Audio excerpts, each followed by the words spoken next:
Today I've come to the cemetery at Wigton in the north part of the county of Cumbria, just a few miles short of the Scottish borders.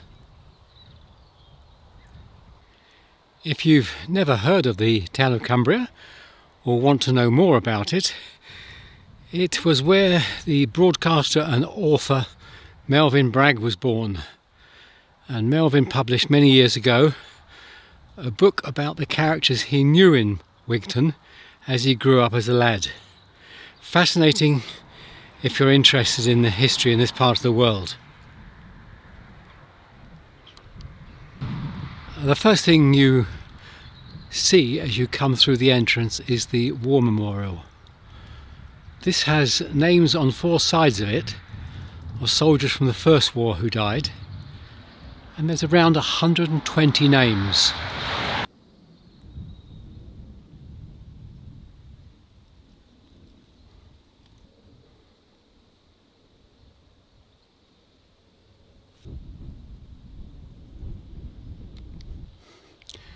And if that wasn't a big enough price to pay, up here we have listed 33 names who gave their lives in World War II.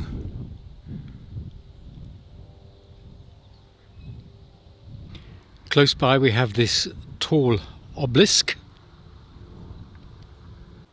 and on the sides it has names of various members of the Mark family.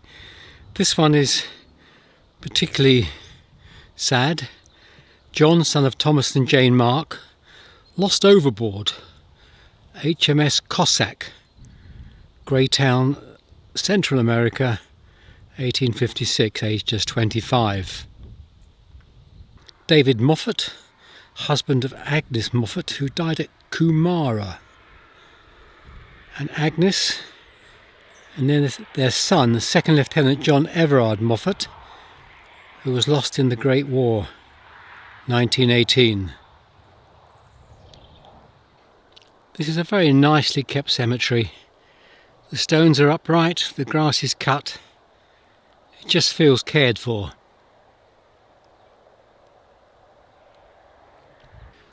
Always time to see a statue of an angel. This one is fairly large. She's carrying some flowers. Her head is bowed. She has a cross round her neck. And as always with these angels, they have one foot showing at the bottom. And the name is Eleanor Threlfell, 1911, aged 80.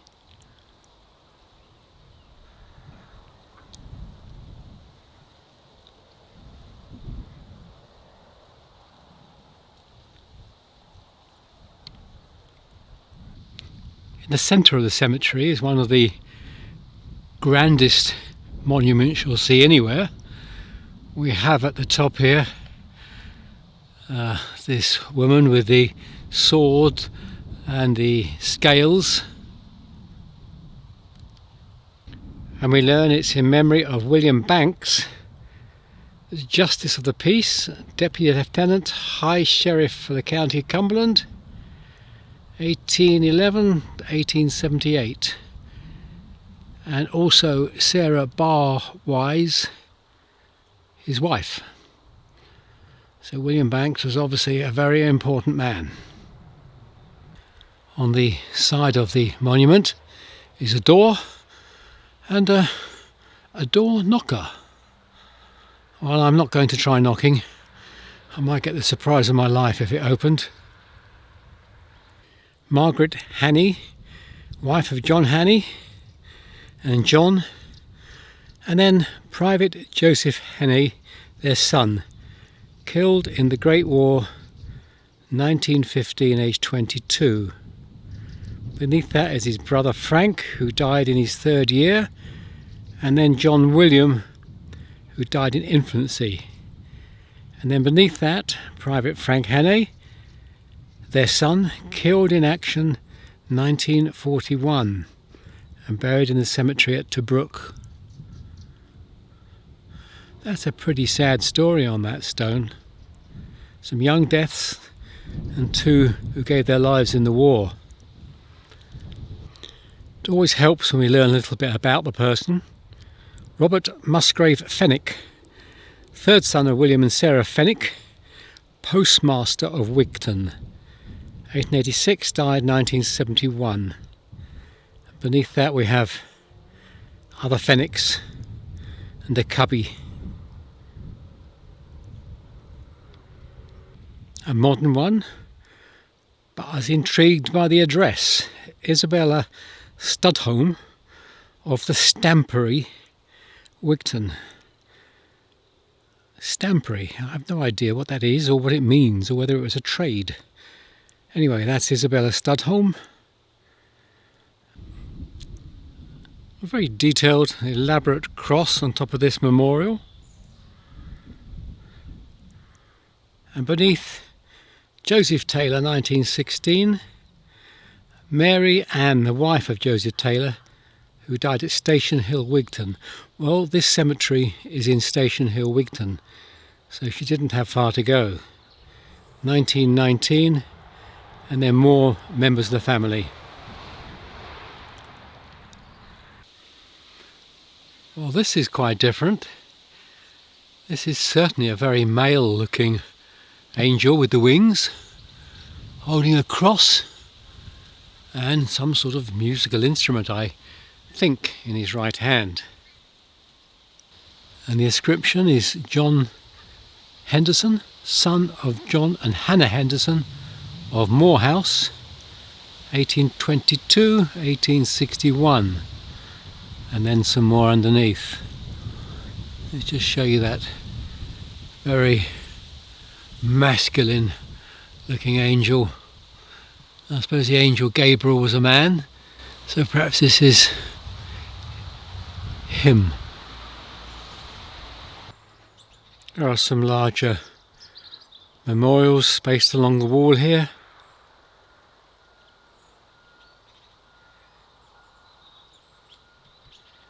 But directly in front of them is this one, which is somebody well out of area. Our dear father, Joseph Gigken, or Gigken, of Sydney, Australia, who died at Cockermouth, which is on the coast here of Cumbria. And at the bottom, this was erected by his sorrowing daughters, Evelyn, Margaret and Hester. So this is Joseph of Sydney, Australia, who died here in Cumbria. A nicely detailed memorial. The inscription on the front face is Daniel Udale of Station Hill, Wigton. And as we mentioned already, the cemetery is in Station Hill, Wigton. On this one the inscription is a little decayed, but I wanted to show you the name at the bottom. And we got James Armistead Hampson, son of the above, killed in action at Gallipoli, 1916, age 32. Gallipoli was a battle that saw the slaughter of so many men, particularly on the Australian and New Zealand forces who landed there. You'll see as I move through the cemetery, there's quite a lot of infilling with some new graves, and right over the back there's a whole section of new graves, so I'll work our way across to those. Of course, wherever you look, as in so many graveyards, you can see the war graves. There's two directly in front of me there. I've gone past this tree, there's at least two over there. Let me just pick the first one I come to. Private J. Fell, Border Regiment, 1915, age 27.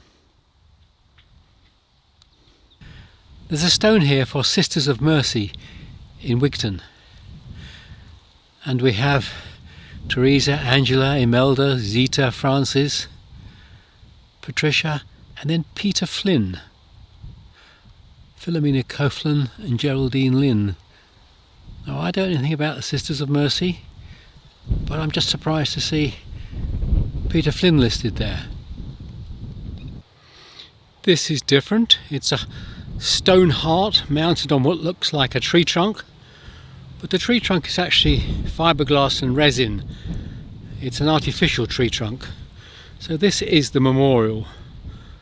Annie Gregg, daughter of Shadrach and Jane Gregg, who died aged 14. And then William Vara, aged 5 years.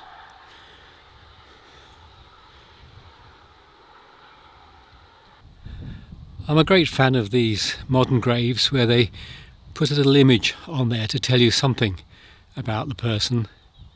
This is Kevin Joseph Moore, who was only 7 years old, but they put a picture of a dog there. So presumably Kevin and Poola were the best of friends. Something unusual, Mary Ann Jeffries and a beloved husband is beneath, Tommy, but they've got a picture of them both, and we've got a picture of a hot dog van. Food on the move, jumbo hot dogs. So I assume that's what their business was, and that's what we remember them for. It's interesting to see what can be done with these modern stones, with the images. Basil William Russell, known as Bill. But we've got a picture there, a nice image. No idea how long these will survive for. I mean, this one's been here for 30 odd years, or 30 years. Another one with a good image on it. Fleck Hanley, 1994, and Effie, his wife, 2008. It's quite amazing what they can do nowadays on a stone. And this for Winifred Freeman and Edward Freeman.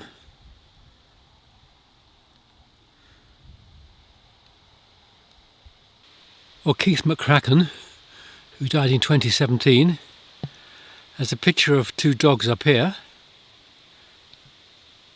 But down in the bottom right hand corner of the stone, he's got a Ford Capri. Kevin Broome, we have his picture, and we have his first love, sports motorcycle. Amongst all these new single plot memorials, this one here is 5 plots with the large cross in the centre. The centre name is Sarah Elizabeth, the wife of G.G.R.H. Bowles of Charing, Kent. James Reed Brough has got ploughing with 2 big Shire horses, traditional type ploughing. Still done here on a competitive basis. In the summer they will have competitions where they will turn up with their Shire horses and see who can produce the best and straightest ploughing. Here we have Peter George Dargy, who is just 22 years old. At the top is his love, his motorcycle, but you sincerely hope that wasn't the cause of his demise at age just 22. Derek William Harrison has the image of a lorry or a truck, and it looks like a road worker's truck, the men that repair the road. It's so much fun and interesting when they put an image on that tells you something about them. Here's Christopher Allen Park, and he's got his favourite tractor. Tony Bullock has a cockerel on top of a football, and unless I'm very mistaken, that is the emblem for Tottenham Hotspur Football Club. Probably the favourite image on the stones is of dogs. So here's a beautiful collie dog for Tom Wall, and next door Joe Graham has got 2 of his dogs. The one on the left is certainly a border collie, The one on the right, probably a Labrador of some sort, a retriever. Another dog on this one, Leonardo Calderon Sands, and perhaps somebody will tell me what that flag is on the left. We've got a horse and carriage on this one, a carriage and pair, James Bird. Well, there's a lovely mixture of old graves and new graves in Wigton Cemetery. It's not the easiest cemetery to get to unless you're driving, but it's worth the effort. Do come and enjoy the memorials in Wigton Cemetery. Till the next time.